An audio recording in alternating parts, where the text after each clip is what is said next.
Okay, सो आज हमने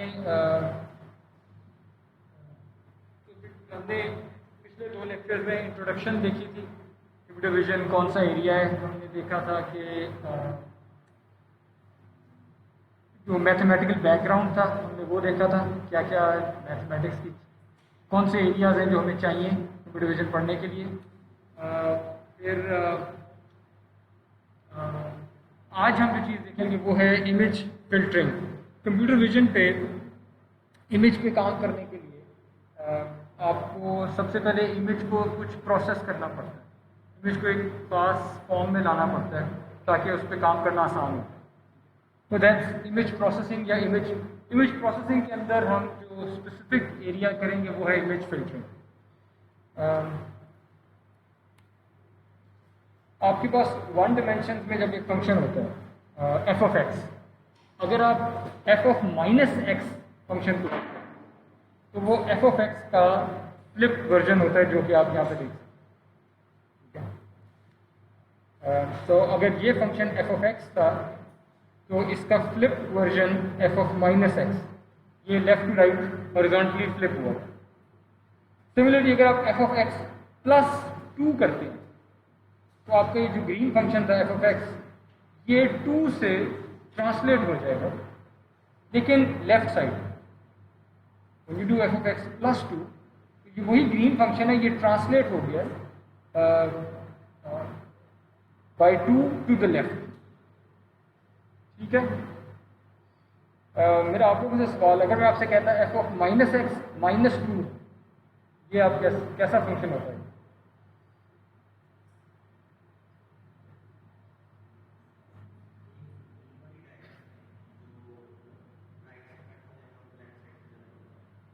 green वाला, ब्लू वाला, राइट। सो आप पहले एफ ऑफ माइनस एक्स करते तो ये ब्लू आ जाता, फिर F of minus x minus 2 करते, माइनस 2 का मतलब है राइट पे शिफ्ट हो जाएगा। तो ये ब्लू वाली लाइन यहाँ से इस तरह गुजर रहा है, राइट। तो यू गेट द आइडिया कि फंक्शंस को फ्लिप और ट्रांसलेट किस तरह करते हैं। इस सवाल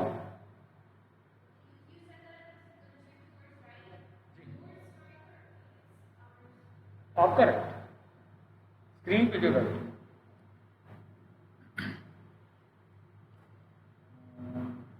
स्क्रीन उल्टी करी, स्क्रीन सही, स्क्रीन करेक्ट। ओके, अब हम एक ऐसा ऑपरेशन डिफाइन करने लगे, इसका नाम कॉन्वोल्यूशन है। ये ऑपरेशन इस किस्म का है कि आपके पास एक फंक्शन है एफ ऑफ टाउ, ठीक, आपके पास एक और फंक्शन है जी ऑफ टाउ, टाउ उसकी इनपुट है, ठीक है। और जब मैं कहता हूँ एफ ऑफ टाउ तो मैं पूरे फंक्शन की बात कर रहा हूँ, माइनस इन्फिनिटी से इन्फिनिटी तक जितनी भी वैल्यूज, इसी तरह जी ऑफ टाउ माइनस इन्फिनिटी पूरे फंक्शन, और ये पूरी रियल नंबर लाइन पे यानी माइनस इन्फिनिटी से इन्फिनिटी ये डिफाइन है, जिसको कंटिन्यूअस कॉन्वोल्यूशन कहते हैं। अगर तो आपके फंक्शन कंटिन्यूअस है, मैं अस्यूम कर रहा हूँ कि मेरा एफ और जी कंटिन्यूअस फंक्शन है, यहाँ पे कॉन्वोल्यूशन का ऑपरेशन जो इस ऑपरेशन की वैल्यू मैं किसी एक वैल्यू स्मॉल टी पे कंप्यूट कर रहा हूँ। इसको कैसे समझे, ये जो एफ स्टार जी है, इसको भले आप अगर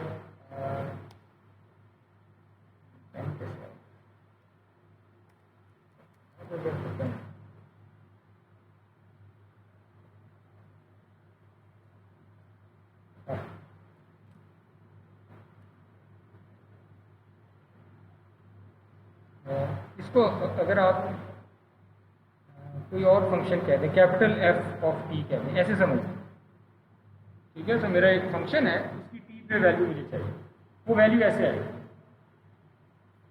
मैं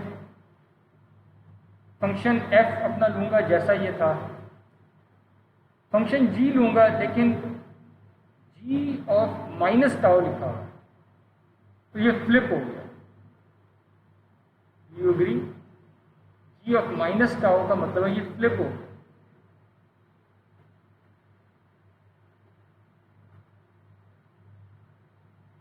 पिछली स्लाइड में हमने क्या कहा था, F of minus x flip हो जाए, तो जी ऑफ माइनस टाउ है, ये फ्लिप हुआ। लेकिन माइनस टाउ है प्लस टी भी है, स्मॉल टी। स्मॉल टी का मतलब है कि ये ट्रांसलेट भी होगा, फ्लिप एंड ट्रांसलेटेड या शिफ्टेड टू द लेफ्ट, नहीं लेफ्ट नहीं कहता, शिफ्टेड बाय टी, वो आप खुद समझ जाएंगे।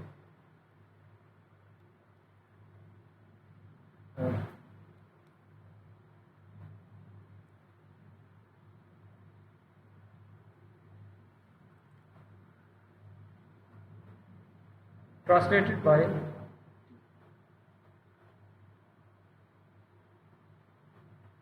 मेरे साथ हैं आप लोग?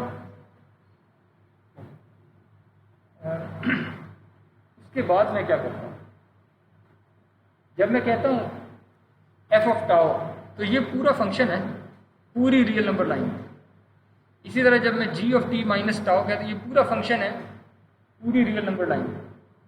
मैं इन दो फंक्शंस को थ्रू आउट मल्टीप्लाई कर दूँ, पूरी रियल नंबर लाइन किसी भी जगह पे जो एफ की वैल्यू है, जो जी की वैल्यू है, दोनों मल्टीप्लाई। दूसरी जगह पे एफ की वैल्यू, जी की वैल्यू मल्टीप्लाई, एफ की वैल्यू जी मल्टीप्लाई, थ्रू आउट में ये करता हूँ। सही? मेरे पास एक और फंक्शन है, प्रोडक्ट हुआ, उसको मैं इंटीग्रेट कर दूँ। इनका जो प्रोडक्ट है, वो प्रोडक्ट भी तो कोई फंक्शन होगा, पूरी रियल नंबर लाइन, और उस फंक्शन के नीचे मैं एक एरिया कंप्यूट कर देता हूँ, इंटीग्रेशन। ठीक है? लेकिन ये जो भी एरिया निकला है, ये एरिया निकालने के लिए मैंने जी को, फंक्शन जी, इसको कितना शिफ्ट किया था? स्मॉल टी से शिफ्ट किया था। इसका मतलब है कि ये जो एरिया निकला है, ये टी के लिए निकला। अगर मैं जी को थोड़ा सा टी प्लस 10 शिफ्ट कर देता, तो वो जो एरिया निकला होता, वो टी प्लस 10 के लिए निकला होता। मेरे साथ हैं आप लोग? इसलिए जो लेफ्ट साइड पे जो आर्गुमेंट है, ये स्मॉल टी लिखा हुआ है यहाँ, ये एक नंबर निकलेगा, इस इंटीग्रेशन का आंसर एक नंबर निकलेगा, वो स्मॉल टी के लिए, और ये मैं किसी भी स्मॉल टी की किसी भी वैल्यू के लिए ये निकाल सकता हूँ। इस ऑपरेशन को कॉन्वोल्यूशन कहते हैं। इसमें समराइज कर देता हूँ, दो फंक्शंस हैं, एक फंक्शन को फ्लिप करें, उस फंक्शन को फ्लिप करने के बाद कहीं रखें, ट्रांसलेट करें, और फिर जो ओरिजिनल फंक्शन था एफ और ये वाला फंक्शन, इनको आपस में मल्टीप्लाई करें, इंटीग्रेट करें, एक आंसर आता है। फिर वो जो जी फ्लिप किया था उसको कहीं और रखें, फिर से इंटीग्रेशन का एक आंसर दें, फिर जी को कहीं और रखें, फिर कहीं और रखें, फिर कहीं और रखें, फिर कहीं और। ये जो पूरा स्लाइडिंग वाला तरीका है कि जी को आप फ्लिप करके यहाँ रखते हैं, एक नंबर लेके आते हैं, फिर जी को फ्लिप करके यहाँ रखते हैं, एक नंबर लेके आते हैं, इस पूरे ऑपरेशन को कॉन्वोल्यूशन कहते हैं। ठीक है? ये स्लाइडिंग प्रोडक्ट्स।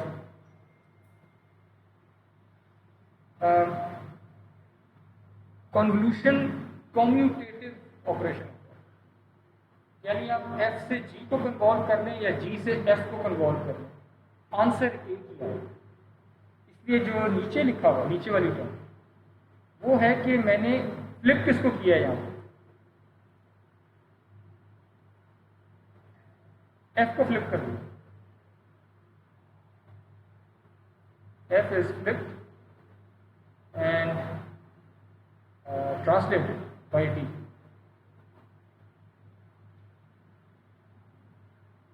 और जी जो है वो एज इट इज। तो आप किसी को भी किसी से कन्वॉल्व करें, ए को बी से, बी को ए से कन्वॉल्व करें, आंसर सेम, कॉम्यूटेटिव। ये था कंटिन्यूअस कॉन्वोल्यूशन। अब हम आते हैं डिस्क्रीट कॉन्वोल्यूशन, क्योंकि हम इमेजेस के साथ काम करेंगे, इमेजेस डिस्क्रीट होती हैं, तो कॉन्वोल्यूशन का डिस्क्रीट वर्जन अब देखते हैं। डिस्क्रीट कॉन्वोल्यूशन में आपके पास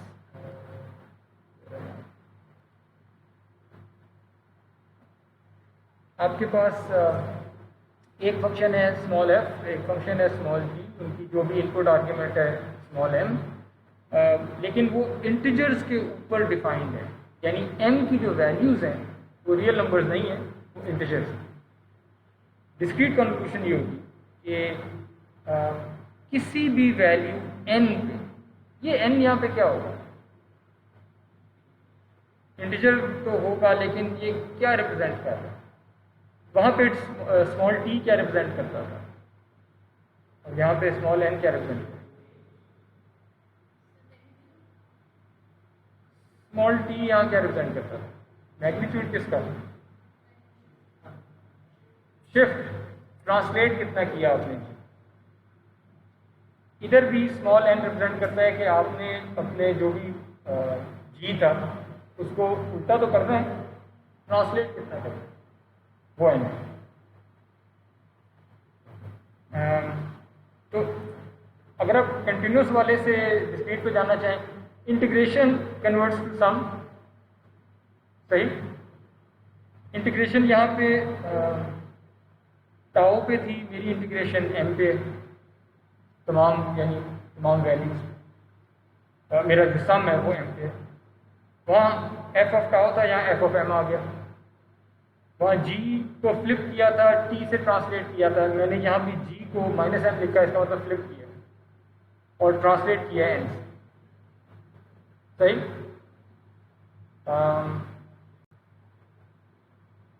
और ये चूंकि कॉम्यूटेटिव ऑपरेशन होता है इसलिए आप भले एफ को फ्लिप कर लेते और ट्रांसलेट कर लेते या जी को कर लेते, आंसर सेम आएगा, ठीक है। सो डू यू, और बाय द वे ये मैंने कॉन्वोल्यूशन का एक स्टेप यहाँ डिफाइन किया है कि जब आपने सिर्फ टी से ट्रांसलेट किया था या जब आपने सिर्फ एन से ट्रांसलेट किया था तो ये कॉन्वोल्यूशन का एक आंसर आ गया। मुकम्मल कॉन्वोल्यूशन ये है कि आप जी को पहले एक टी पे रखते हैं, फिर अगले टी पे, फिर अगले टी पे, फिर अगले टी पे, या एक एन पे, फिर अगला एन, फिर अगला एन, फिर अगला एन, तो कई आंसर था, ठीक है।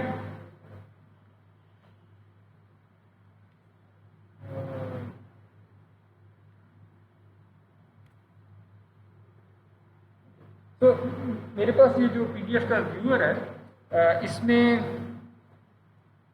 इसमें ये भी रन तो नहीं होगा पर ये इंटरैक्टिव है स्लाइड, आप ये प्ले बटन यूज करके you can see convolution of F, ये एक बॉक्स फंक्शन है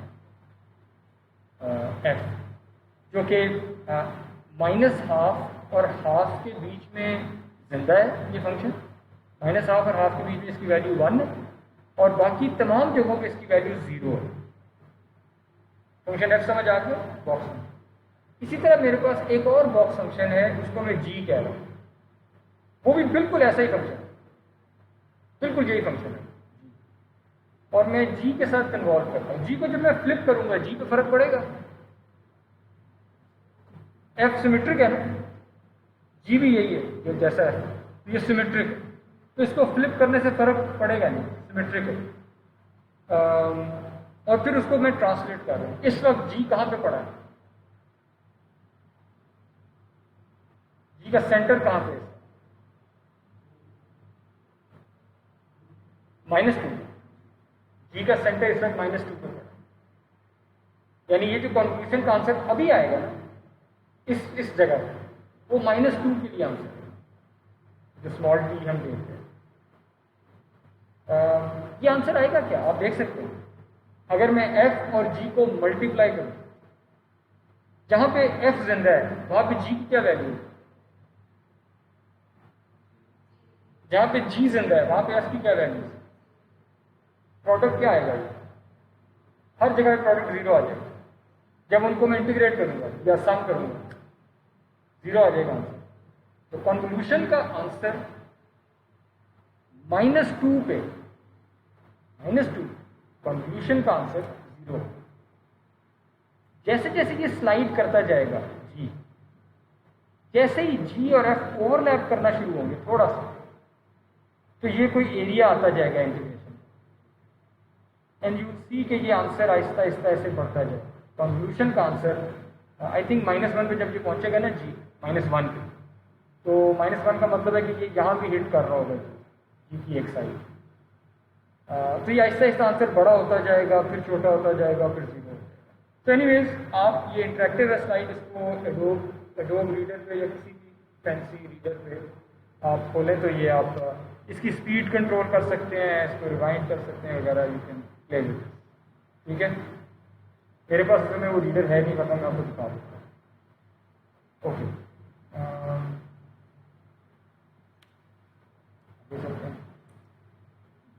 डिस्क्रीट कॉन्वोल्यूशन की एग्जांपल देख लेते हैं। आपके पास एक फंक्शन एफ है, डिस्क्रीट है, यानी उसकी यहाँ पे वैल्यू 1 है, यहाँ पे वैल्यू 4 है, यहाँ पे वैल्यू 2 है, यहाँ पे वैल्यू 5 है, और बाकी जगहों पे क्या वैल्यूज है। हम तो कह रहे थे -∞ से इन्फिनिटी तक। एफ तो मैंने सिर्फ यहाँ पे दिखाया था छोटी सी, तो बाकी जगहों पे एफ की क्या वैल्यू है?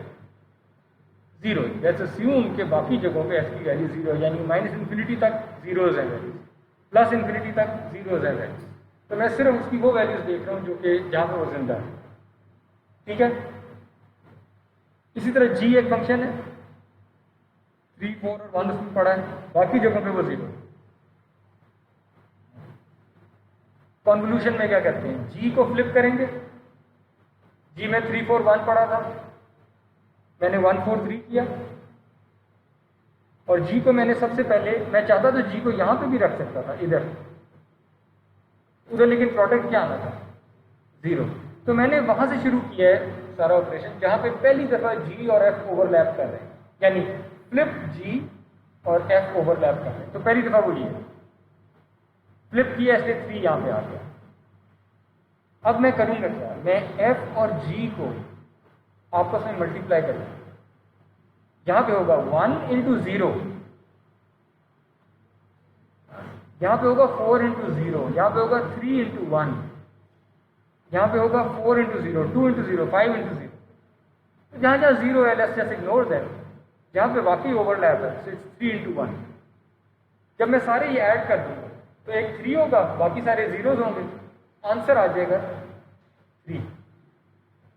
तो that's the answer that you get. See हम कह रहे हैं जो कॉन्वोल्यूशन का रिजल्ट है, और यहां पे हमने कहा है सी ऑफ इंडेक्स 0। ठीक है, यानी अगर आप इसको इंडेक्स 0 कह दें, इंडेक्स 1, इंडेक्स 2, जो भी है, पहले टाइम पे सी ऑफ 0 ये 3 आ जाएगा। अगला टाइम स्टेप, अब आप जी को फ्लिप तो आपने कर दिया, पहले यहां पे रखा था, अब आगे को स्लाइड करें। ठीक है, जब आगे को स्लाइड करेंगे, आंसर जो भी आए वो आंसर सी ऑफ 1 होगा, क्योंकि अब जी को आपने एक शिफ्ट किया हुआ है इसमें। पहले जो स्मॉल m स्मॉल t जिसे कहते थे वो 0 था, अब स्मॉल t 1 है, तो जी अब स्लाइड हो रहा है। ठीक है, are you guys following this? और okay, now the answer will be 1 × 0 plus 4 × 1 plus 3 × 4 plus 2 × 0 plus 5 × 0. So the answer is going to be 4, 3, 12 plus 4, 16. 16 तक पहुंच गए हम तक। अगली दफा और स्लाइड करेंगे, 23 आंसर आ गया, और स्लाइड करेंगे 27 आंसर आ गया, और स्लाइड करेंगे 22 आंसर आ गया, और स्लाइड करेंगे 5 आंसर आ गया। उसके बाद भले लेते जाए आपने जो लेके जाने हैं, पर अब सारे आंसर 0 आए। तो ये जो भी कैपिटल सी, सॉरी, ये जो भी सी फंक्शन आना था, ये वाला, इस फंक्शन ने हमेशा 0 रहना है। कुछ जगहों पे ये नॉन जीरो है, जहाँ ये जिंदा है वो वैल्यूज हम यहाँ पे ले आए। ये जो 6 वैल्यूज आई, जो कन्वॉल्व फंक्शन की जिंदा रहने वाली 6 वैल्यूज हैं, वो आ, बाकी सारी जीरो। That's convolution. कन्वोल्यूशन का प्रोसेस आपको समझ आ गया। Flip, translate and then dot product. Dot product हमने देखा था, ये डॉट प्रोडक्ट्स हो रहे हैं। यहाँ हर स्टेप पे हमने डॉट प्रोडक्ट किया। ये एफ को और जी को एलिमेंट वाइज मल्टीप्लाई किया और सम कर दिया, इसे तो डॉट प्रोडक्ट करते हैं। फिर हमने स्लाइड किया, स्लाइड करने के बाद फिर से डॉट प्रोडक्ट, फिर स्लाइड किया डॉट प्रोडक्ट, स्लाइड किया डॉट प्रोडक्ट, तो conclusion is a sliding dot product. ठीक है जी।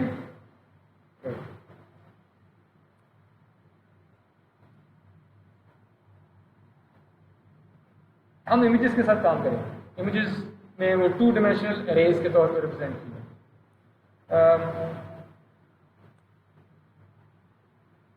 इसका 2 डायमेंशनल कॉन्वोल्यूशन का इमेज प्रोसेसिंग में सेंट्रल रोल है कंप्यूटर विजन में।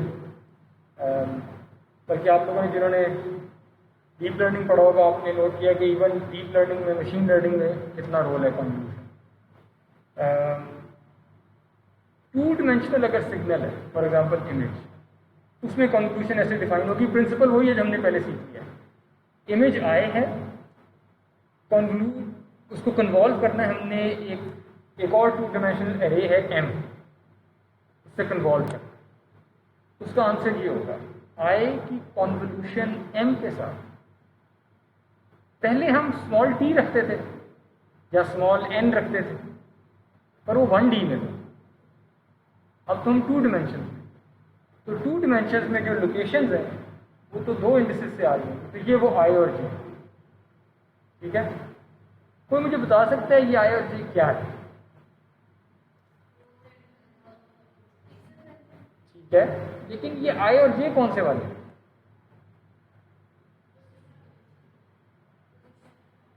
पोजीशन तो है, कौन सी इसकी एक खास पोजीशन है जिस पे शिफ्ट किया था।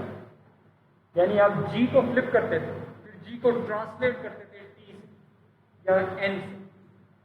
ये वो है i और j कि आपने अब इस दफा m को फ्लिप करना है।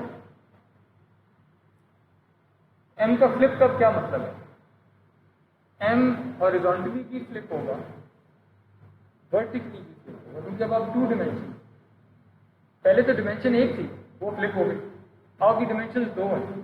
कॉन्क्लूजन की डेफिनेशन ये है कि m को आप पहले हॉरिजॉन्टली फ्लिप करेंगे, फिर वर्टिकली फ्लिप। तो अब नोट करें यहाँ पे क्या हो रहा है। जो इमेज है उसके मैं हर पिक्सल पे जा रहा हूँ या इमेज की हर लोकेशन पे जा रहा हूँ, a, l her location image. लेकिन जब मैं m की बात करता हूँ तो k, l नहीं कहता, -k, -l कहता हूँ, विच मीन्स कि ये फ्लिप्ड है हॉरिजॉन्टली भी और वर्टिकली। और फिर मैं ट्रांसलेट कितने से कहता हूँ? +i और +j। हॉरिजॉन्टली एक डायमेंशन में +i, दूसरी में +j। तो जितना शिफ्ट किया होता है ये आंसर उस जगह के लिए आया है, i और j। और मेरे साथ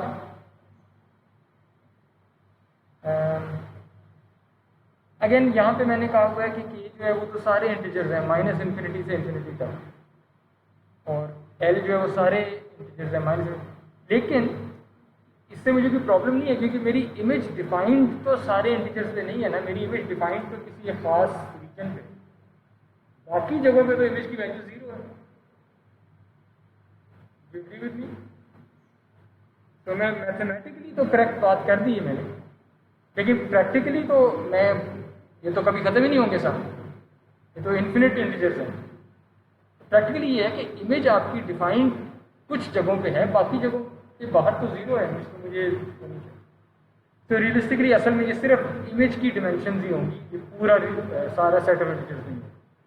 ओके, और कॉन्वोल्यूशन चूंकि कम्यूटेटिव ऑपरेशन, आप चाहे इमेज को मास्क से करिए, m मैंने इसलिए कहा कि इसको मास्क भी कहते हैं, जिसको मैं g कह रहा था इसको कॉन्वोल्यूशन मास्क भी कहते हैं। तो आप चाहे इमेज को मास्क से कन्वॉल्व करें या मास्क को इमेज से कन्वॉल्व करें, सेम आंसर आएगा कम्यूटेटिव। यहाँ पे यही हुआ, मैंने मास्क की k, l किया, इमेज को फ्लिप किया -k, -l, और इमेज को ट्रांसलेट किया +i, +j। जो भी आंसर आएंगे फाइनल वो सेम आएंगे।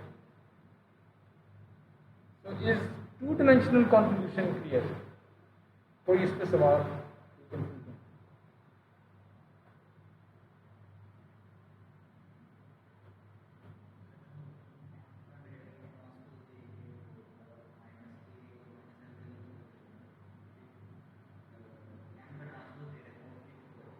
नहीं।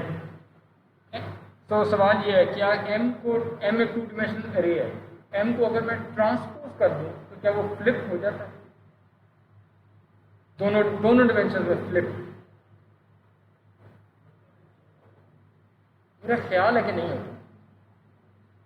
मेरा ख्याल है कि ट्रांसपोज और दोनों डिमेंशन में फ्लिप, ये फर्क होता है। जल्दी से देख लेते।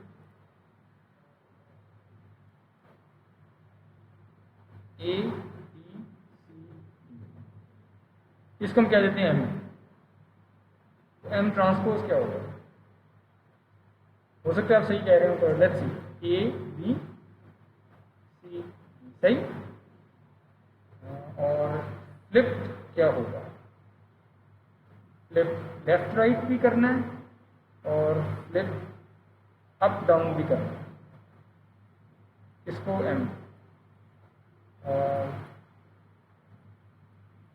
अप डाउन का आंसर देख लेते हैं पहले। अप डाउन का आंसर होगा बी, नहीं सॉरी सी, डी और ए बी, सही कर रहा हूँ। और फिर जब लेफ्ट राइट भी कर दूंगा, इसका आंसर होगा बी सी डी ए। तो ये वाला आंसर और ये वाला आंसर डिफरेंट है, राइट?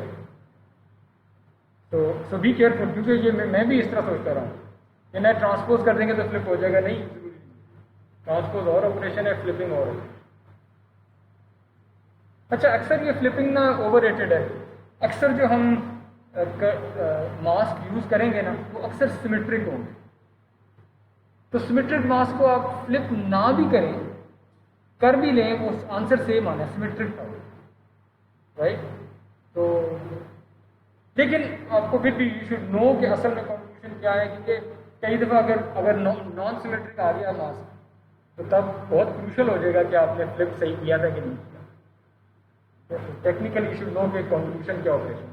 जब आप फ्लिप नहीं करते ना, उस ऑपरेशन का भी एक नाम, उसको कोरिलेशन कहते हैं। तो कोरिलेशन एग्जैक्टली यही स्लाइडिंग डॉट प्रोडक्ट्स है, लेकिन आपने मास्क को फ्लिप नहीं किया, कोरिलेशन। जब आप फ्लिप करके स्लाइडिंग डॉट प्रोडक्ट करते हैं तो सिर्फ कॉन्वोल्यूशन। ये बस टेक्निकल सा डिफरेंस है, you should know this.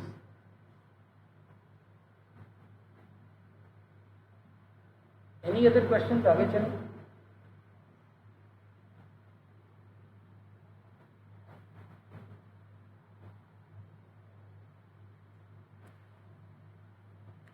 Example देख लेते हैं। हमारे पास एक इमेज है आई और एक मास्क है कैपिटल एम। मैंने आई को कन्वॉल्व करना है एम के साथ। फॉर्चुनेटली एम सिमेट्रिक है। हॉरिजॉन्टल डायरेक्शन में देखें, क्या एम सिमेट्रिक है? हॉरिजॉन्टली अगर देखें, वर्टिकली देखें तब भी सिमेट्रिक। तो दोनों डिमेंशंस में सिमेट्रिक है। इसका मतलब है फ्लिप, इसको समझे कि मैंने फ्लिप कर दिया, ठीक है। अब मैं करूंगा क्या? मैं इस जगह पे कॉन्वोल्यूशन का रिजल्ट ढूंढना चाहता हूँ। इसका मतलब क्या है? इसका मतलब ये है कि जब इमेज के इस हिस्से पे, जो रेडिश हिस्सा है, जब इस हिस्से के ऊपर मैंने मास्क रखा था, स्लाइड हो रहा है, स्लाइड करते हैं आप मास्क, क्योंकि ये मास्क के मैंने इमेज के इस हिस्से पे रखा था, तो डॉट प्रोडक्ट का क्या आंसर आया? यानी आप फंक्शन के तौर पे देखें, टू डिमेंशन, ये जो मास्क है मेरा, ये बाकी सारी जगहों पे जीरो है, सिर्फ इन जगहों पे इसकी कोई वैल्यू नहीं, बाकी थ्रू आउट ये जीरो। जो इमेज है वो जहां नजर आ रही है वैल्यूज, यहां तो है, बाकी सारी जगहों पे जीरो है फंक्शन के तौर पे अगर आप देखें। तो जब मैं ये ब्लू वाला मास्क इमेज के इस हिस्से के ऊपर रखूंगा तो मैं डॉट प्रोडक्ट लूंगा, विच मीन्स इमेज के इस हिस्से पे यहां पे 1 पड़ा था और मास्क के यहां पे क्या पड़ा था, तो ये हो जाएगा 1 × 1, इमेज के इस हिस्से पे 0 पड़ा, मास्क के कॉरस्पॉन्डिंग जगह पे क्या पड़ा है, ये 1 इंटू 0 है। In fact if you look closely, यहाँ पे देखना शायद मुश्किल हो, आप अपने लैपटॉप पे बाद में देख लीजिएगा, जो मास्क की वैल्यूज़ है ना वो मैंने यहाँ पे ब्लू में छोटी छोटी करके लिखी है।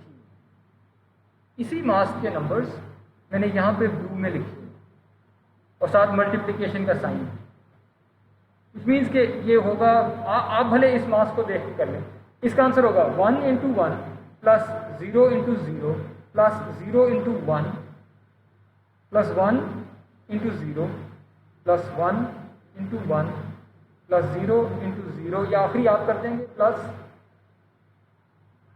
1 into 1 plus 1 into 0 plus 1 into 1, dot product हो रहा है और थ्रू आउट हो रहा है। इट जस्ट सो हैपन्स कि बाकी जगहों पे या मास्क 0 था या इमेज 0 थी, तो वो डॉट प्रोडक्ट मुझे वो प्रोडक्ट्स नहीं चाहिए, मुझे पता है 0 आ जाए। सही, ओके।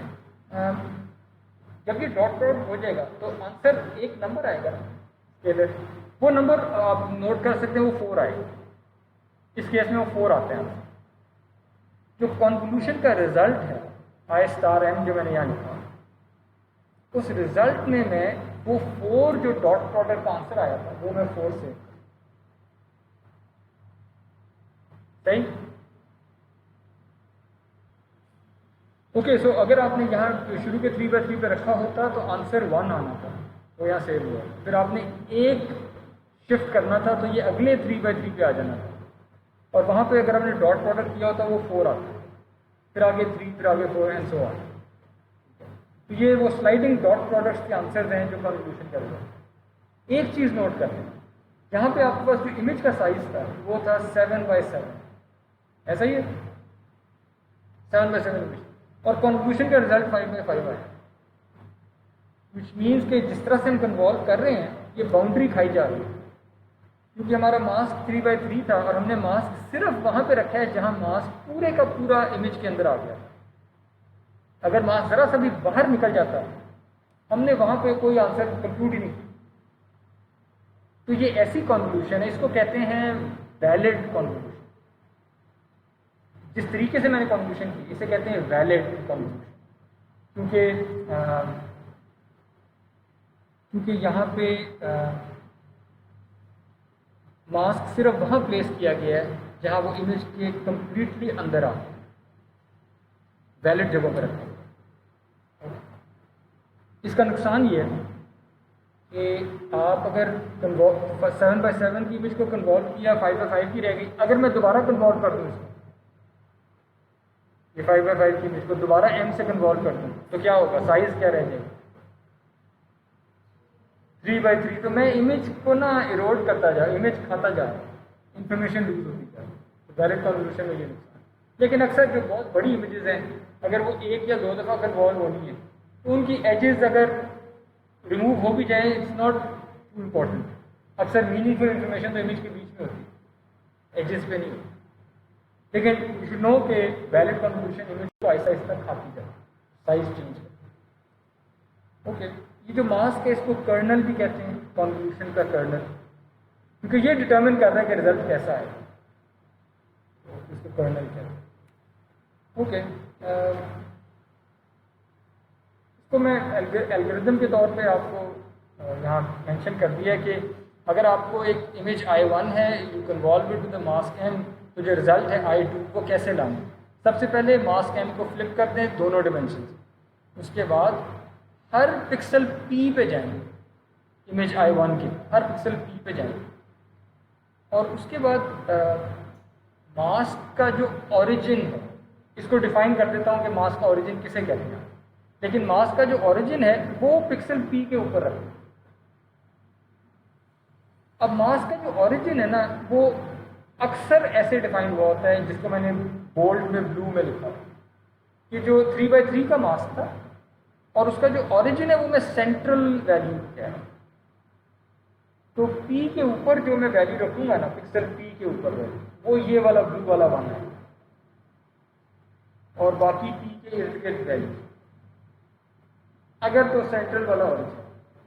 अगर मैं ओरिजिन इस तरह डिफाइन करता हूँ टॉप लेफ्ट, तो P के ऊपर ये वाली वैल्यू आएगी और फिर P से नीचे को, राइट को और नीचे को मैं बाकी देख रहा हूँ। ठीक है, या सो ओरिजिन किसको डिफाइन करते हैं ये बड़ा जरूरी है।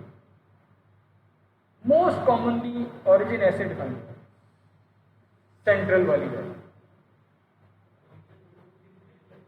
जी, ओरिजिन आप हम खुद डिफाइन करते हैं कि ओरिजिन में इसको कहूँ, आप इन 9 में से किसी को भी ओरिजिन कह सकते हैं। तो हम यूजली इस कोर्स में और वैसे भी यूजली हम सेंट्रल वाली जगह को ओरिजिन कहते हैं।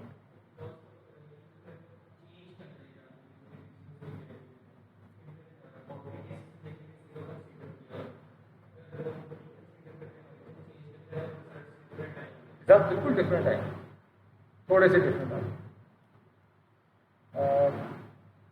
ओके, तो जिसको भी आप ओरिजिन कह रहे हैं वो आप इमेज के पिक्सल P के ऊपर रखें और बाकी उसके बाद तो डॉट प्रोडक्ट है। 2.2 तो डॉट प्रोडक्ट है, multiply each mask weight with the pixel value under it, इसे डॉट प्रोडक्ट कहते हैं। सम भी जब कर लेंगे तो 2.2 एंड 2.3 ये डॉट प्रोडक्ट जब सम भी करेंगे।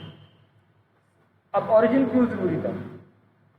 सम करने के बाद जो आंसर आता है, एक नंबर जो आता है, वो आप P वाली जगह पे रखें।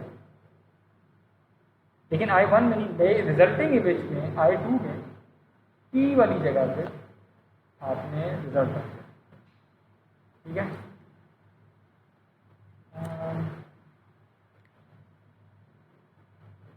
अच्छा, उन केसेस का क्या करना है, बाउंड्री को कैसे हैंडल करते हैं? बाउंड्री में एजेस भी आ जाती हैं, इमेज की एजेस, और कॉर्नर्स भी आ जाते हैं। इन केसेस में मास्क जो है जब रखेंगे तो कुछ हिस्सा मास्क का बाहर निकल जाएगा। अभी तो हम कह रहे थे कि हम ऐसी कॉन्फ़िगरेशन करते नहीं, हम तो वैलिड कॉन्फ़िगरेशन करेंगे जहाँ मास्क थ्रूआउट अंदर ही रहे वो, लेकिन बाउंड्रीज को आहिस्ता आहिस्ता खत्म करते जाए। तो अगर आपने बाउंड्रीज खत्म नहीं करनी तो फिर और तरीक़ों से कॉन्फ़िगरेशन हो सकती है, और उसके आपके पास ऑप्शंस हैं। ऑप्शंस ये हैं कि आप इमेज I1 को ना पहले ही एक्सपैंड करें। इमेज I1 लेट्स से अगर 7x7 थी, मैं उसको 9x9 कर दूँ या 10x10 कर दूँगा या 11x11 कर दूँगा, बड़ी कर दूँगा। और जितनी भी मैंने बाहर को एक्सपैंड की है वहाँ पे मैं जीरोस डाल दूँगा, यानी I expand the image by zero.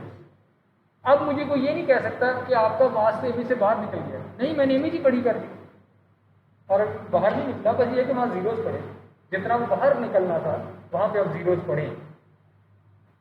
ठीक है, कॉन्वल्यूशन का रिजल्ट आ जाएगा। इससे योगा कि मेरी रिजल्ट जो है वो उसका साइज फिर 7x7 ही रहेगा।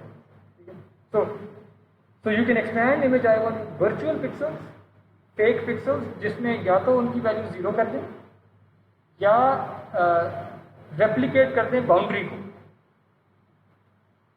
यानी जो भी बाउंड्री में पिक्सल पड़ा था उसी को कॉपी कर दें। अगर आपने एक्सपैंड किया है एक पिक्सल से तो वो कॉपी होती है, अगर आपने एक्सपैंड किया है 2 पिक्सल तो फिर वो बाउंड्री वाला पिक्सल 2 दफ़ा कॉपी होता है। जितना भी एक्सपैंड कर बाउंड्री वाला पिक्सल कॉपी कर, रेप्लिकेट। तीसरा है रिफ्लेक्टिंग बाउंड्री। ये बाउंड्री में अगर यहाँ 3 2 1 बाउंड्री से अंदर आ रहा है, 3 2 1 पड़ा है, तो मैं जो एक्सपैंड किया है उधर भी 3 2 1, अगर मैं उस तरफ आप 1 2 3 अब सही कह रहे हैं, अगर मैं लेफ्ट टू राइट ही देखूँ तो 1 2 3 3 2 1, यानी मिररिंग हो रही, रिफ्लेक्टिंग बाउंड्री। ये सारी ऑप्शन है, आइडिया सारा एक ही है। आपने जहाँ जहाँ मास्क में बाहर निकलना है वहाँ पे इमेज को वर्चुअली एक्सपैंड कर दें। अब सवाल ही पैदा होता है, मैं एक्सपैंड तो कर दी, वहाँ वैल्यूज़ क्या पड़ी? एक ऑप्शन जीरोस डाल, दूसरी ऑप्शन बाउंड्री पे जो वैल्यू पड़ी वो रेप्लिकेट करें बार बार सेम रहे, तीसरी ऑप्शन बाउंड्रीज को मिरर कर दें। ठीक है, फेटलिज्म ये वो वैलिड कॉन्क्लूजन है। जस्ट इग्नोर कि मैंने वहाँ पर मास्क रखना ही नहीं जहाँ पे बाहर जाओ, ये जो हम पहले कर रहे हैं फेटलिज्म है, मैं वहाँ रखना ही, उससे फिर आपकी इमेज छोटी है।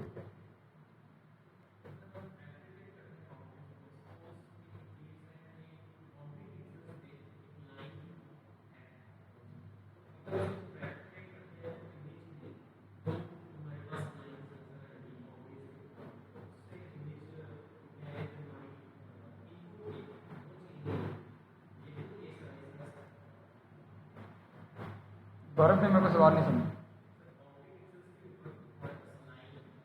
ठीक है, यस, ठीक है,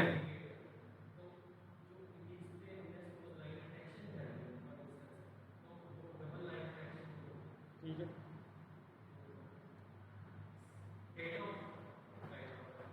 मतलब अगर होती है तो होती है। आई मीन हम तो यहाँ कन्वेंशन सेट कर रहे हैं, उन कन्वेंशंस के कॉन्सिक्वेंसेस क्या निकलते हैं और उन कॉन्सिक्वेंसेस वो खतरनाक हैं कि यूजफुल हैं, उनके साथ डील कैसे करना है, ये बात की चीज़ हम कन्वेंशन पर भी सेट कर रहे हैं। ओके, एग्जाम्पल देख लेते हैं। मेरे पास असल में 5x5 की इमेज थी, ये जो ब्लू में नजर आ रही है, ये थी ओरिजिनल इमेज 5x5। मैंने इसको कन्वॉल्व करना था किसी 5x5 मास्क से। मैंने वो मास्क नहीं दिखाया है, वो नहीं हम देख रहे मास्क कौन सा था, मुझे नहीं पता। तो उसका साइज पता है 5x5। मुझे इतना पता है कि अगर मैं मास्क को यहाँ पे रखता पहली जगह पे, तो 5x5 इमेज की पहली जगह ये था, राइट। अगर मैं यहाँ पे रखता और ओरिजिन सेंटर वाला होता, तो उस मास्क की दो वैल्यूज इधर बाहर निकल जाएंगी, दो वैल्यूज इधर ऊपर को बाहर निकल जाएंगी। अग्रीड? तो मुझे पता है मास्क की साइज की वजह से कि मुझे कितना वर्चुअल पिक्सल्स चाहिए, बाउंड्री कितनी एक्सपैंड करनी है। मुझे ये दो इधर एक्सपैंड करने की, दो ऊपर, दो राइट पे, दो नीचे एक्सपैंड करनी। और यहाँ पे मैंने क्या किया है, एक्सपैंड बाय जीरोस। तो अब ये इसे कहेंगे सेम साइज की कॉन्वोल्यूशन। जैसा i का साइज था वैसा ही i1 का साइज था, वैसा ही i2 का साइज है। इसे सेम साइज की कॉन्वोल्यूशन। तो यहां मैंने बाउंड्री एक्सपैंड की, जीरो से भर दी। अगला केस, बाउंड्री एक्सपैंड की, रेप्लिकेट कर दी। यानी जहां भी आप मुझसे पूछेंगे ना कि इधर क्या आंसर होना चाहिए, मैं कहूंगा इधर से क्लोजेस्ट जो बाउंड्री पे चीज पड़ी है ना वो डाल। तो क्लोजेस्ट तो ये था सी, तो सीधा कहीं भी आप बैठे होंगे ना, आपने देखना है क्लोजेस्ट बाउंड्री पे क्या चीज है, वो रेप्लिकेट हो। इसलिए जहां पे ये एज काफी ज्यादा आए हैं क्लोजेस्ट, क्योंकि इनके लिए एज होने वाले, राइट। तो रेप्लिकेटिंग बाउंड्री। तीसरा केस था मिररिंग, रिफ्लेक्टिंग बाउंड्री। क्या एक्सपेक्ट कर रहे हैं, मुझे ये दो वैल्यूज बता दें क्या आएंगी, ए और इधर एफ, ऐसा ही है। लेट्स सी ये क्या हुआ, something wrong. A F F, हाँ मैंने मिररिंग दूसरे तरीके से की। यहाँ क्या हो रहा है, यहाँ एक्चुअली रिफ्लेक्टिंग का क्या मतलब है, रिफ्लेक्शन का। शीशा अपनी रिफ्लेक्शन देखता है, शीशा खुद अपने आप को, तुम आंख अपने आप को नहीं देखती। तो रिफ्लेक्शन का मतलब है कि ये वो रिफ्लेक्शन का प्लेन है, ए बी सी डी, ये वो प्लेन है। रिफ्लेक्ट जब करूंगा तो यहाँ पे एफ आएगा, मुझे इधर एफ, यानी इधर से एक छोड़ के एफ था, तो इधर से एक छोड़ के क्या आएगा, एफ। इधर से दो छोड़ के के था, इधर से दो छोड़ के के। ट्रू जो फिजिक्स की रिफ्लेक्शन की डेफिनेशन है वो है, ठीक है, किसी भी जगह। इसी तरह यहाँ पे भी देखें जी और एम, यहाँ पे जी और एम, ये इतने कोई कॉन्सिक्वेंशियल नहीं होती चीज़ें, हम यूजुअली हम एक्सपैंड बाय जीरोस करते हैं। लेकिन वो केसेस जहाँ पे आपको फ़र्क पड़ता है, यू शुड नो कि ये चीज़ें एग्जिस्ट करती हैं, और कुछ टेक्निकल केसेस में इनसे फ़र्क पड़ता होगा कि आपने कौन से पिक्सल से expand. Generally we expand by zeros.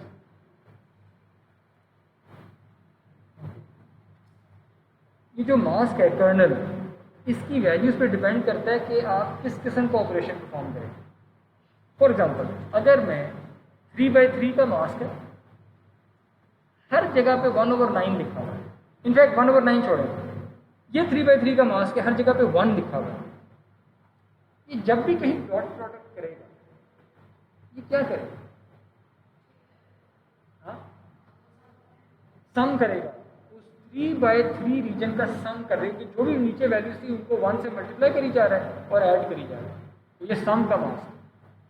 और इसमें कितने पिक्सल्स का सम होगा, 9 पिक्सल्स का सम हो जाएगा। लेकिन अगर मैं मास्क के साथ ये भी काम कर देता हूँ 1/9 से मल्टीप्लाई कर देता हूँ रिजल्ट, तो ये एवरेज ले लें। This is an averaging mask, यानी कि 1/9 मैंने तो बाहर बाद में कर दिया, आप चाहते तो 1/9 अंदर कर देते 1/9 1/9 1/9, या इंटीजर मल्टीप्लिकेशन तेज होती है तो आप इधर से कर दें, बाद में 1/9 से रिजल्ट को 1/9 से मल्टीप्लाई करें, ज़रा तेज हो जाए। Anyways that's an averaging mask. और ये इमेज के हर जगह पे जाके उसका लोकल 3/3 नेबरहुड की जो एवरेज बनती होगी वहाँ वो सेट हर जगह उसकी लोकल 3/3 की average. Agreed? Similarly by the way इसको आप एवरेजिंग मास्क कहते हैं, इसकी प्रॉपर्टी है उसका सम जो है ना वो 1 होता है। इसका सम 1 आएगा क्योंकि ये 1/9 9 दफ़ा है यहाँ इसका सम। कोई भी मास्क जिसने एवरेजिंग करनी हो जैसा मर्जी हो उसका सम 1 होना चाहिए। या उल्टा सोचते हैं, कोई भी ऐसा मास्क जिसका सम 1 है वो कोई ना कोई एवरेजिंग करे।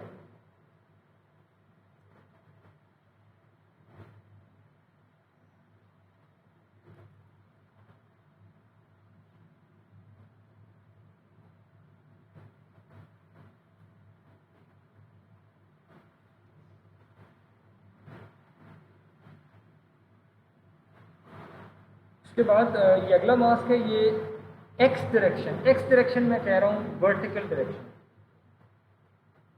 याद है हमने इमेज एक्सेस की बात की थी, तो वर्टिकल वाई, तो जो एक्स डायरेक्शन है इमेज का derivative rate of change x direction, ये वो 3/3 बन जाए। ये मास्क आप जहाँ भी रखेंगे वो अपने नीचे 3/3 जगह को देखेगा और वहाँ बताएगा कि वर्टिकल डायरेक्शन में जहाँ पे इमेज कितनी चेंज हो। डेरिवेटिव क्यों कह रहा हूँ? क्योंकि ये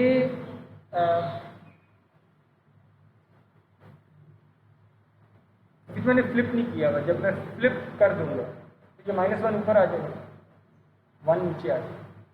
तो ये कह रहा है कि मैंने अपने से अगला पिक्सल देखना है उसको 1 से मल्टीप्लाई करना है, और अपने से पिछला पिक्सल देखना है उसको -1 से मल्टीप्लाई।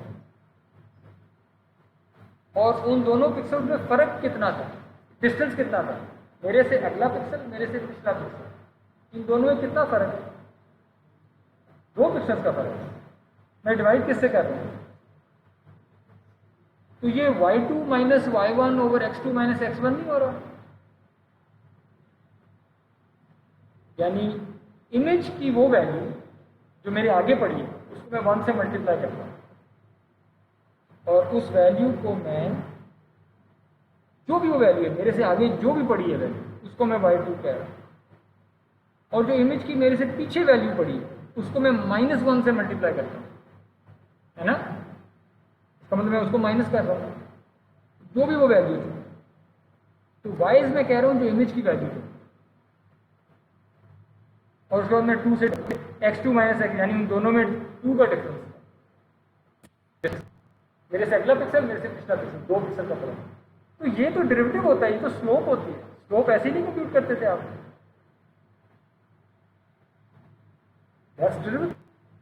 डेरिवेटिव से हम बड़ा डिटेल लेक्चर करेंगे 3/3 में, लेकिन वर्टिकल डायरेक्शन।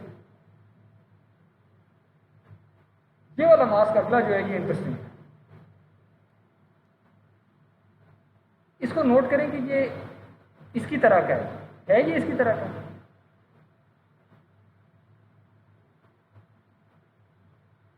एक जगह प्लस हो रहे हैं, दूसरी जगह माइनस हो रहे हैं, तो ये भी डेरिवेटिव वाला काम करेगा, है ना?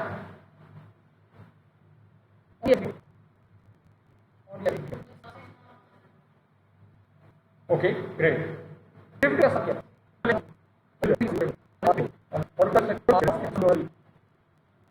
यहाँ सवाल अच्छा सवाल है, दोनों कैसे फेमस चला which tells you directed mass। पहले एवरेजिंग करेगा, फिर ये, यानी इवेंचुअली क्योंकि इसने डेरिवेटिव लेना है, इसका सम 0 है।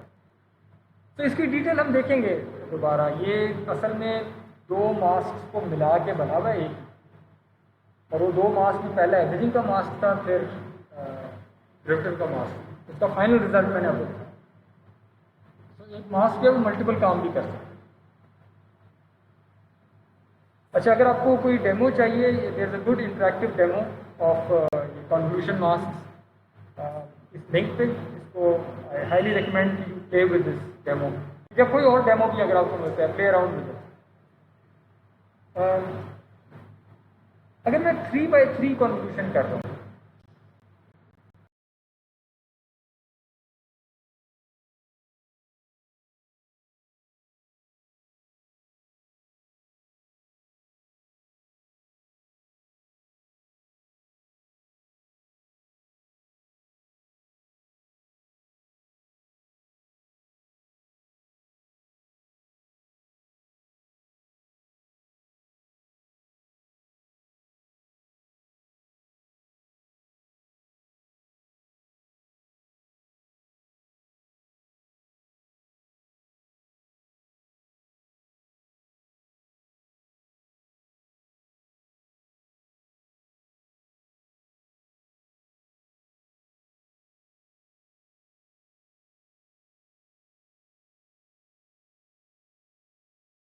और मैंने मास्क 3x3 का मास्क किसी एक जगह पे रखा, कैन यू टेल मी कितनी मल्टीप्लिकेशन है?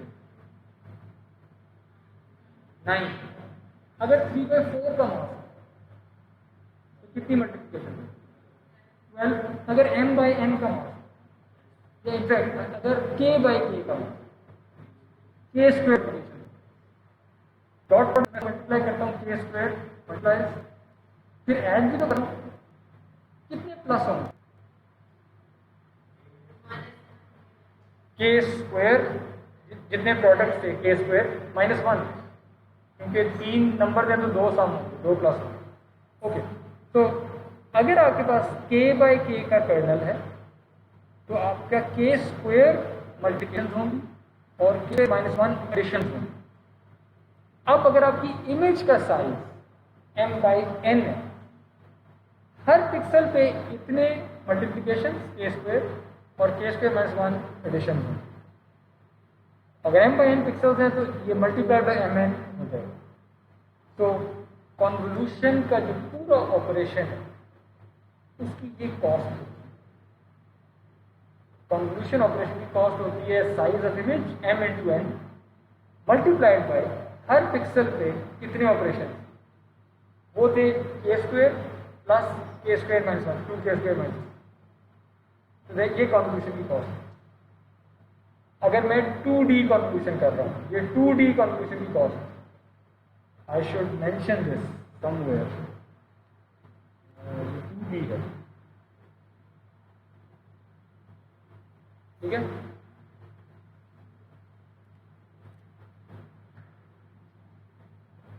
मैं क्विकली गुजर जाता हूँ, हम इनको प्रूव नहीं करेंगे। कन्वोल्यूशन की प्रॉपर्टीज एक तो हमने देख ली थी, कॉम्यूटेटिव होता है। आप इमेज को मास से कन्वर्ट करें या मास को इमेज से कन्वर्ट करें, आंसर सेम है। एसोसिएटिविटी, ये बहुत ही इंपॉर्टेंट प्रॉपर्टी, वो ये कहती है कि आप पहले इमेज को मास्क 1 से कन्वर्ट कर लें, ये कन्वर्जन हो गई। अब इसमें कितने ऑपरेशंस लगे होंगे आपको? m/n × 2k स्क्वायर प्लस 1, जितनी कॉस्ट आनी थी वो एक आ गई है जब आपने i को m1 से कन्वर्ट किया। जो रिजल्ट आया उसको फिर m2 से कन्वर्ट करें, अब कितने ऑपरेशन लगेंगे? फिर से उतने, m/n × 2k स्क्वायर प्लस 1। सही, 2 दफ़ा आपको कॉस्ट यहाँ बेयर करनी है। तो ये एसोसिएटिविटी की प्रॉपर्टी ये कहती है कि आप भले बारी बारी कन्वर्ट कर लें इमेज के साथ, या पहले आप मास्क को आपस में कन्वर्ट करें। अब मास्क अगर 3x3, दोनों मास्क अगर 3x3, इमेज थी m/n, तो मास्क की जो आपस में कन्वोल्यूशन है ये तो बहुत सस्ती। अग्रीड? मास्क तो बहुत छोटे हैं, आपस में कन्वोल्यूशन बहुत जल्दी हो जाएगी। तो ये कह रहे हैं कि आंसर सेम आएगा, भले आप इमेज के साथ बारी बारी करते हैं या आप पहले आपस में करने एक दफ़ा इमेज से करें, आंसर सेम आना। पर ये right side is much cheaper, क्योंकि M1 M2 की कॉन्वल्यूशन बहुत छोटे मास के हैं, जल्दी हो जाएगी। जो बड़ी कॉन्वल्यूशन थी M × N और केस, वो एक दफ़ा करनी पड़ेगी। So in practice you should always choose the right hand side, never go for the left hand side, यानी व्हेन इट्स अवॉइडेबल तो राइट साइड। ओके, फिर कॉन्वल्यूशन की एक प्रॉपर्टी है शिफ्ट। इसको वैसे शिफ्ट इक्विवेरियंस कहना चाहिए, लेकिन लिटरेचर में ये टर्म इतनी ज़्यादा कॉमन हो गई है कि अब मुझे ये यूज़ करनी पड़ेगी। शिफ्ट इनवेरियंस ये कहती है कि आप इमेज को कन्वॉल्व करें मास के साथ, जो रिजल्ट आता है उसको ना एक पिक्सल शिफ्ट करें, एक पिक्सल ट्रांसलेट करें, या फिर आप इमेज को पहले ही ट्रांसलेट करें और फिर कन्वॉल्व करें, सेम आंसर।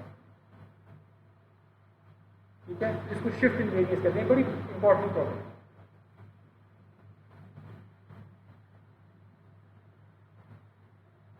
क्योंकि असल में कई ऑपरेशन ऐसे होते हैं कि जिसमें मैं इनपुट इमेज को जरा सा चेंज करके देता तो रिजल्ट बिल्कुल खराब आता। फॉर एग्जाम्पल, कॉन्वल्यूशन का ऑपरेशन ट्रांसलेशन इनवेरियंट है, रोटेशन इनवेरियंट,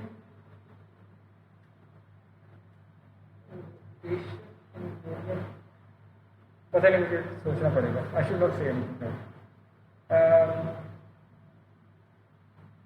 ओके, चौथी प्रॉपर्टी लीनियरिटी, विच सेज कि आपका दो इमेजेस हैं I और J। आप पहली इमेज को A से मल्टीप्लाई करते हैं, स्केल करते हैं, दूसरी इमेज को B से स्केल करते हैं, हर पिक्सल मल्टीप्लाई करते हैं, और बाद में सम करते हैं। इसको लीनियर कॉम्बिनेशन भी कहते हैं। ये जो AI + BJ लिखा है, ये दो इमेजेस की लीनियर कॉम्बिनेशन है। लेफ्ट साइड ये कह रही है कि अगर आप दो इमेजेस की लीनियर कॉम्बिनेशन पहले ही कर लें, जो रिजल्ट आता है, एक नई इमेज आ गई, उस इमेज को आपने M से कन्वर्ट कर। ये ऐसे ही है कि आप I को M से कन्वर्ट किया होता आपने एक दफ़ा, फिर A से मल्टीप्लाई किया होता, J को M से कन्वर्ट किया होता और B से मल्टीप्लाई किया होता, आंसर सेम आएगा। मुझे बताएं कौन सी साइड कॉम्पिटेशनली चीपर है, कौन सी साइड महंगी है? Left side is much cheaper, क्योंकि जो इमेज के स्केल पे जो कॉन्वल्यूशन हो रही है वो कितनी दफ़ा हो रही है? एक दफ़ा। राइट साइड पे दो दफ़ा हो रही है। तो ये चार प्रॉपर्टीज हैं जो बड़ी यूजफुल हैं, कॉम्यूटेटिविटी, एसोसिएटिविटी, शिफ्ट इनवेरियंस और लीनियर। प्रूव हमने कुछ भी नहीं किया, बट शुड नो देम, और जब भी you should know when to use them, when to exploit them.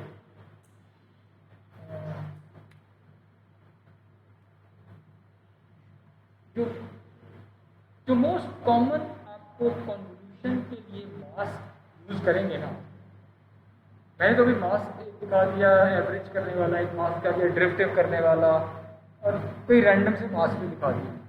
जो मोस्ट कॉमन और मास्क यूज करेंगे उसे कहेंगे गाउसियन मास्क। उसको समझने के लिए हम पहले गाउसियन फंक्शन को देखें। ठीक है, Gaussian function is just mathematics का एक फंक्शन, जिसके अंदर आप x 1D में देख लेते हैं Gaussian function g of x उसकी इनपुट आर्ग्यूमेंट है, इसकी वैल्यू -∞ से ∞ तक जाती है, कोई रियल नंबर है x। जब भी आप मुझे x देंगे, ये फंक्शन अपनी कोई वैल्यू रिटर्न कर देगा। ठीक है, वो वैल्यू कंप्यूट कैसे हो रही है, ये एक कॉम्प्लिकेटेड सा एक टर्म लिखी हुई, इस तरह कंप्यूट होती है, जिसके अंदर x अपना रोल सिर्फ यहाँ पे प्ले कर रहा है। एक्सपोनेंशियल के अंदर सिर्फ यहाँ पे अपना रोल प्ले करता है, एक क्वाड्रेटिक टर्म के अंदर। ठीक है, स्क्वायर हो रहा है। इसको हम मीन कहते हैं, गाउसियन फंक्शन का मीन, और इसको वेरिएंस कहते हैं। कितने लोग फेमिलियर हैं गाउसियन फंक्शन? आप लोग तो एमफिल में हैं, आपको तो पता होना चाहिए, 1 2 3, तो आप लोग फेमिलियर हैं इससे। इसका मीन, इसकी स्टैंडर्ड डिविएशन, वेरिएंस, सारा कुछ। मीन रिप्रेजेंट करता है कि ये कहाँ पे हाईएस्ट वैल्यू है गाउसियन की, सिग्मा रिप्रेजेंट करता है कि ये कितना स्प्रेड आउट है। Okay great. तो अच्छा, गाउसियन फंक्शन का एरिया कितना होता है? Area under the Gaussian function कितना होता है अगर मैं इंटीग्रेट करूँ इसको? क्या ये गाउसियन प्रोबेबिलिटी भी होती है कि गाउसियन डेंसिटी? प्रोबेबिलिटी और स्टैटिस्टिक्स अगर पढ़ा हो, गाउसियन डेंसिटी भी तो होती है, binomial density, Gaussian density. Gaussian density के गाउसियन फंक्शन ही होता है, एरिया क्या होता है? डेंसिटी फंक्शन के नीचे एरिया होता क्या है? डेंसिटी फंक्शन की डेफिनेशन है, अगर आप किसी भी फंक्शन को प्रोबेबिलिटी डेंसिटी फंक्शन कहते हैं, बाय डेफिनेशन इसके नीचे एरिया 1 होना चाहिए, तभी तो प्रोबेबिलिटीज आती है वहां से। टोटल प्रोबेबिलिटी कितनी होती है? 1, इसलिए टोटल डेंसिटी जो 1 एरिया होती है। तो गाउसियन फंक्शन के नीचे जो एरिया 1। एवरेजिंग मास का सम क्या था? तो गाउसियन फंक्शन जो है इसका भी नीचे जो सम होगा या एरिया वो 1 होता है। इसका मतलब है कि गाउसियन कर्नल भी एवरेजिंग के लिए, लेकिन ये उस तरह की एवरेज नहीं है 3/3 में सबको बराबर वेट नहीं दे रहे। ये कहता है अपने आप को ज्यादा वेट दो और अपने इर्द गिर्द वेट कम करते हो, जितना मेरे से दूर जाते जा रहे हैं वेट, और वो गिरेगा कैसे? ये बेल शेप जो उसका फॉर्म, जो कि एक्सपोनेंशियल फंक्शन की वजह से आ रहा है। ठीक है,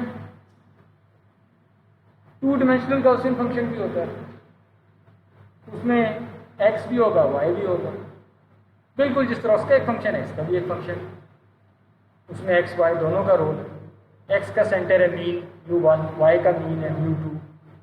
वेरिएंस मैंने दोनों की एक ही रखी हुई है फिलहाल, फर्क भी हो सकती है। ये वो 2 डायमेंशनल गाउसियन फंक्शन प्लॉट हुआ हुआ है। इसके नीचे भी एरिया 1 होता है, ये भी 2D में एवरेजिंग के लिए यूज हो सकता है। लेकिन ये तो कंटिन्यूअस है, हमारे पास तो इमेजेस डिस्क्रीट होती है, मास डिस्क्रीट होते हैं, ये तो कंटिन्यूअस है। तो now let's go to Gaussian kernel की डिस्क्रीट अप्रोक्सीमेशन। हम 1D में देखते थे पहले, हम यही फंक्शन लेंगे 1D वाला, इसको सैंपल कर लेंगे डिस्क्रीट जगहों पे, इसकी वैल्यू -3 पे देख लेंगे, -2 पे देख लेंगे, -1 पे देख लेंगे, 0 पे एंड सो ऑन। ये हमने खुद डिसाइड किया कि हम 1 के इंक्रीमेंट ले रहे हैं, हम 0.1 के इंक्रीमेंट भी ले सकते हैं, बहुत ज़्यादा सैंपल आ जाने थे, लेकिन वो डिस्क्रीट ही होने थे। ठीक है, अगली स्लाइड पे मैंने उसी गाउसियन फंक्शन 7 सैंपल्स लिए, एक 0 पे लिया हुआ है, 3 -3 तक और 3 +3, और वो जो नंबर्स आते हैं गाउसियन कर्नल की वैल्यूज, वो वैल्यूज मैंने यहाँ पे लिखी है 7 वैल्यू। 0 पे ये है, -1 पे ये है, 1 पे ये है, ये बाय द वे सेम आई है, -1 और 1 पे सेम सिमेट्रिक कर्नल होता है। -2 पे ये वैल्यू है, 2 पे भी वही वैल्यू है, -3 पे ये वैल्यू है, और 3 पे भी ये है। और अगर आप इनका सम करेंगे, अगर इनका सम आप अभी करेंगे इन सारी वैल्यूज़ का, क्योंकि मैं अप्रॉक्सीमेट कर रहा हूँ, और चूंकि गॉसियन कर्नल असल में तो -∞ से इन्फिनिटी तक होता है, लेकिन जनरली -3 से 3 तक इसका जो मेजॉरिटी एरिया है ना, 99.99 जो इसका एरिया है, 0.99, वो इधर 0.997 इसका जो एरिया है, वो -3 से 3 के बीच में। मुझे कहना चाहिए -3 स्टैंडर्ड डिविएशन से +3 स्टैंडर्ड डिविएशन। इधर जो मैंने प्लॉट किया है इसकी स्टैंडर्ड डिविएशन 1 थी, so I should write this down. Mean 0 तो +-3 के बीच में पूरे का पूरा इसका एरिया होता है ऑलमोस्ट। तो ये वो वैल्यूज हैं, इनको अगर आप सम करेंगे ना तो क्लोज टू 1 आ जाएगा। 1 से छोटा होगा लेकिन क्लोज टू 1। तो ये अप्रोक्सीमेशन।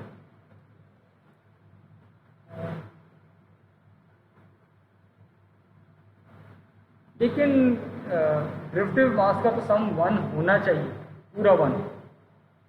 ये बात नहीं चलेगी कि क्लोज टू 1 आ गया, 1 होना चाहिए। तो अब इस अप्रोक्सीमेशन को ज़रा ठीक करते हैं। ये आई अप्रोक्सीमेशन आई कैसे? मैं कंटिन्यूस पे गया, कंटिन्यूस को सैंपल किया, डिस्क्रीट हो गया, okay, let's first discuss the two dimensional case. मैं उस पर आता हूँ मैं। ये टू डिमेंशनल गॉसियन है, जो यहाँ पे मैंने आपको ये वाला फंक्शन प्लॉट किया था। अगर इसको डिस्क्रिटाइज करें, इसको तो 7 जगहों पे उठाया था, इसको भी एक्स डायरेक्शन में भी 7 जगहों पे सैंपल करता हूँ, वाई डायरेक्शन में भी 7 जगहों पे सैंपल करता हूँ। टोटल कितनी जगह आ जाएंगे? 49, 7/7, 7/7 ग्रिड आ जाएगी। उस पर मैंने इस फंक्शन को सैंपल किया और ये वो वैल्यूज है। Now let me tell you something. जो गॉसियन फंक्शन होता है इसमें एक बड़ी खास प्रॉपर्टी, तो प्रॉपर्टी ये है, ये जो इस स्लाइड पे 49 नंबर्स है, 7/7 का जो मास्क बनता है, और ये जो सिर्फ 7 नंबर्स हैं, ये कौन से 7 नंबर्स हैं आपने देखे हुए? ये 1D गॉसियन के 7 नंबर। मैंने इस 1D गॉसियन को कन्वॉल्व किया है, ये सिंबल कॉन्वोल्यूशन का सिंबल, मैंने इस 1D गॉसियन को कन्वॉल्व किया है। ये कौन से नंबर हैं? ये भी वही 1D नंबर, 1D गॉसियन के नंबर, वही वाले नंबर्स हैं, लेकिन इनको मैंने ऐसे वर्टिकली प्लेस किया। इसकी कॉन्क्लूशन जो है ना, वो इसकी कॉन्क्लूशन का मतलब है कि सबसे पहले मैं ये वाला मास्क इधर कहीं रखूंगा, ये इससे मल्टीप्लाई होगा, स्लाइड होता हो इस पॉइंट 0044 से ये पहले वाला मास्क स्लाइड होता हुआ गुजरेगा। कितने आंसर आएंगे? सिर्फ पॉइंट 0044 स्लाइड होते हुए 7 आंसर आएंगे, क्योंकि इसमें 7 वैल्यूज, यानी एक दफ़ा ये पॉइंट 0044 इससे मल्टीप्लाई होगा, फिर जब स्लाइड किया होगा मैंने तो पॉइंट 054 इसी से मल्टीप्लाई हुआ होगा, अगली दफ़ा पॉइंट 242 इसी से मल्टीप्लाई हुआ होगा। तो ये 7 डॉट प्रोडक्ट्स आए होंगे सिर्फ इसके लिए। ये तो स्लाइड थी ना इस डायरेक्शन, अब ये स्लाइड होगा नीचे वाली डायरेक्शन, यानी मैं एक नीचे आऊँगा फिर 7 स्लाइड, फिर एक नीचे आऊँगा फिर 7 स्लाइड। ये है कॉन्वोल्यूशन। कितने आंसर आ जाएंगे? 49 आंसर्स आ जाएंगे। वो 49 आंसर्स यही, आप ये करके देखें, ये कॉन्क्लूशन आप करके देख लें, 49 आंसर्स आएंगे, वो ये वाले आएंगे। और ये जो प्रॉपर्टी हम यूज कर रहे हैं यार, मैंने प्रूव नहीं की, मैं आपसे कहा कि आप वेरीफाई कर लीजिए।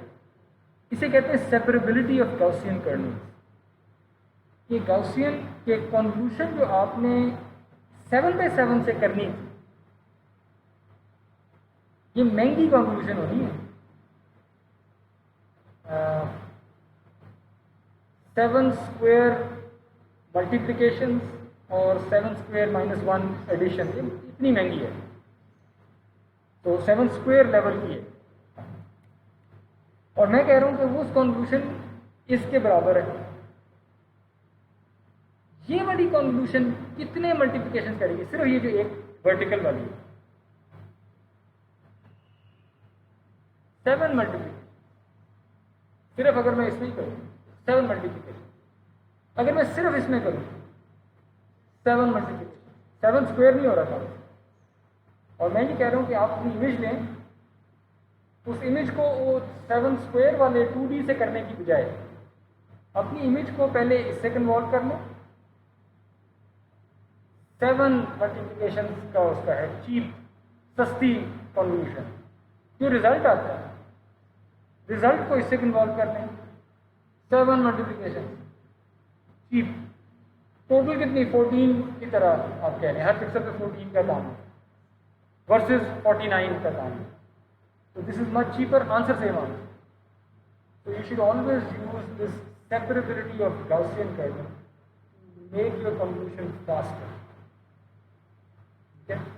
तो हम कभी भी, या जनरली हम 2D कन्वोल्यूशन अवॉइड कर रहे हैं, हम उसको 1D कन्वोल्यूशन के थ्रू जल्दी करते हैं। ओके,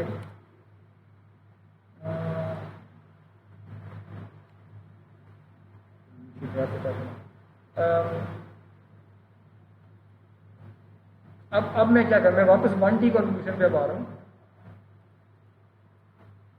1D कन्वोल्यूशन में हमारे पास ये नंबर्स थे, सारे फ्लोटिंग पॉइंट थे। फ्लोटिंग पॉइंट मल्टीप्लिकेशन तेज होती है या इंटीजर्स की मल्टीप्लिकेशन?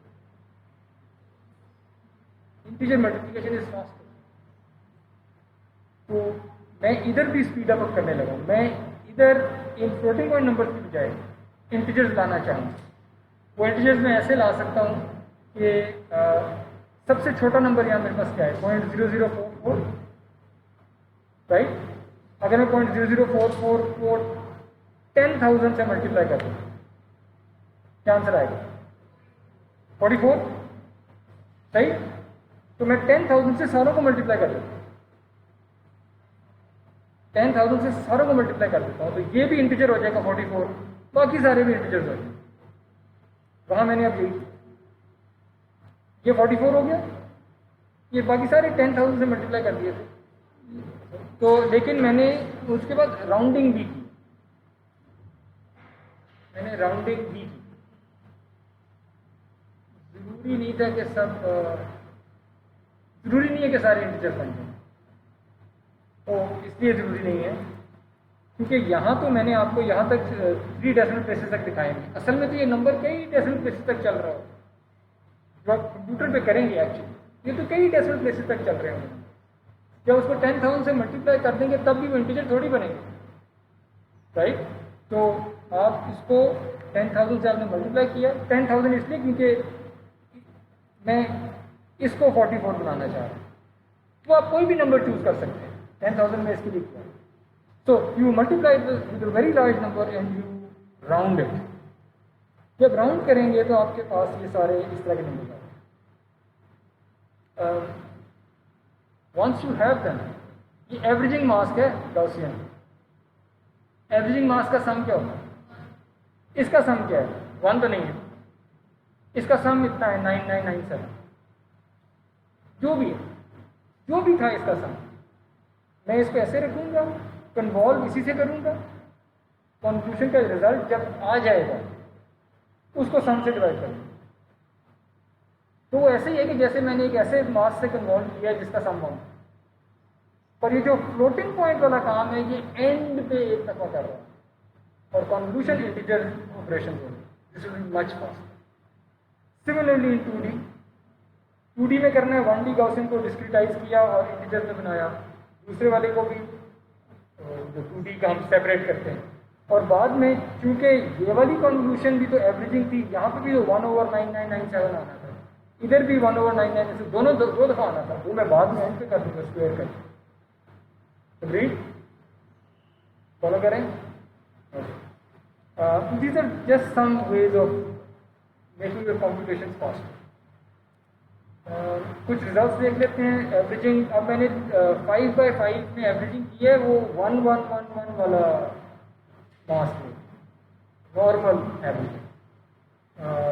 तो 5/5 की एवरेजिंग की थोड़ा सा एवरेज नज़र आता है, ब्लर हुआ, ज़रा ज़्यादा ब्लर हो गया। 15 में 15 में एवरेज, अब 25/25, 35/35, 40। तो जैसे जैसे इतना मास का मैं साइज बढ़ाता जाता हूँ, ज़्यादा बड़े रीजन की एवरेज आ रही है, ज़्यादा ब्लरिंग नजर, ठीक है।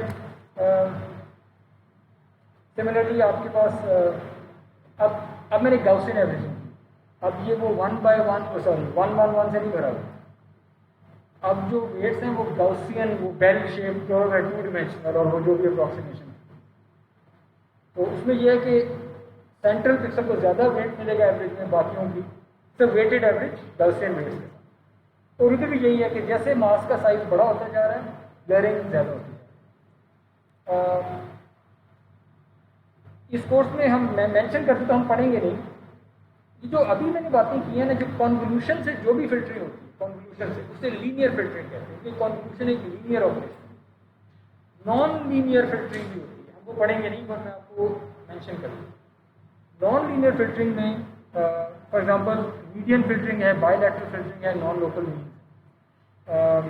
हो सकता है आप अपने रेसिटेशन में इनके साथ थोड़ा सा खेलें, नॉन लीनियर वाले। इनकी मैं आपको एग्जांपल्स दे देता हूँ। मीडियन फिल्टरिंग क्या करती है, आप 3/3 रीजन में जाते थे और एवरेज निकालते थे। अगर मैं 3/3 रीजन में जाऊँ और मीडियन निकालूँ, आप एवरेज सेव कर लेते, मैं मीडियन सेव कर, इमेज के 3/3 रीजन के गया, वहाँ पे मीडियन, जो भी मीडियन वैल्यू वो से अगले 3/3 मीडियन, अगला 3/3 मीडियन, और वो अब 3/3 में कर लें, 5/5 में कर लें रीजन में, 15/15 में कर लें, एंड सो ऑन। तो ये मीडियन फिल्टरिंग है। मीडियन एवरेजिंग जो है ना, ये इतने रोबस्ट ऑपरेशन नहीं है। आउटलायर्स जो है एवरेज को अफेक्ट कर देते हैं, लेकिन आउटलायर्स मीडियन को उतना अफेक्ट नहीं करते। तो इसके ज़रा फर्क रिजल्ट है मीडियन पर। मीडियन फिल्टरिंग कॉन्वोल्यूशन से नहीं की जा सकती, it's a non linear filtering step. जो हमने किया ये लीनियर। सिमिलरली बायलैटरल फिल्टरिंग है, ये स्मूथ करेगी, हर जगह पे एवरेज करेगी, लेकिन जहाँ पे एज है इमेज में, जहाँ भी एज है वहाँ पे एवरेजिंग रोक देगी। इमेज को स्मूथ करती जा रही है, ब्लर करती जा रही है, तो जहाँ भी इमेज में एजेस हैं वहाँ पे रुक जाएगी, तो आपकी एजेस ब्लर नहीं होगी। तो जो मिडिल वाली इमेज है वो गॉसियन फिल्टरिंग है, उसने पूरी इमेज ब्लर कर दी, लेकिन आखिरी वाली इमेज बायलैटरल फिल्टरिंग है, उसकी डिटेल्स में नहीं जाता, वो एजेस उसने प्रिजर्व कर दी है, बाकी सब कुछ।